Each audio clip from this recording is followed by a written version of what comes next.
ఈరోజు దేవుని వాగ్దానం, స్తుతి చేయుట యథార్థవంతులకు శోభస్కరము.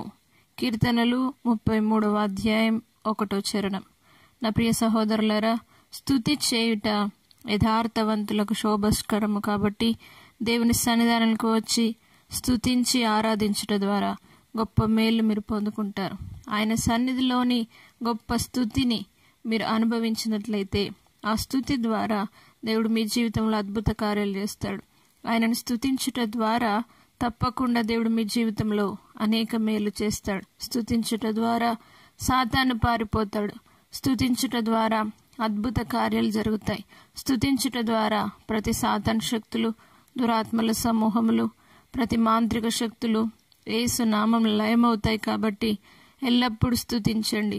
స్తుతి చేయుట యథార్థవంతులకు శోభస్కరము. కాబట్టి స్తుతించుటలో ఉన్న గొప్ప అద్భుతాన్ని ఇదే దినం మీరును పొందుకొని ఆయనను స్తుతిస్తూ, ఆయన నామాన్ని గనుపరుస్తూ, ఆయన మందిర ఆవరణమును చూడవలనని ఆశతో మీరందరూ వచ్చి ఆయనను స్తుతించుదురుగాక. ప్రార్థన. పరిశుద్ధుడా, నమ్మదగిన దేవా, స్తుతి చేయుట యథార్థవంతులకు శోభస్కరము అని నీ వాక్కు సెలవిచ్చిన విధంగా, అవును ప్రభువా, నేను స్తుతించుటలో ఉన్న గొప్ప ప్రాధాన్యతను ప్రతి ఒక్కరు తెలుసుకొని ఇదే దినం స్తుతించుదురుగాక. ప్రతి ఒక్కరు నిన్ను ఆరాధించుదురుగాక. ప్రతి ఒక్కరు నిన్ను సేవించుదురుగాక. హృదయాంతరంగంలో నుండి నిన్ను ఆరాధించి, నిన్ను స్తుతించి, నీ మందిరములో నిన్ను స్తుతించుట ద్వారా గొప్ప దీవెన పొందుకున్నటకు సహాయం చేయండి.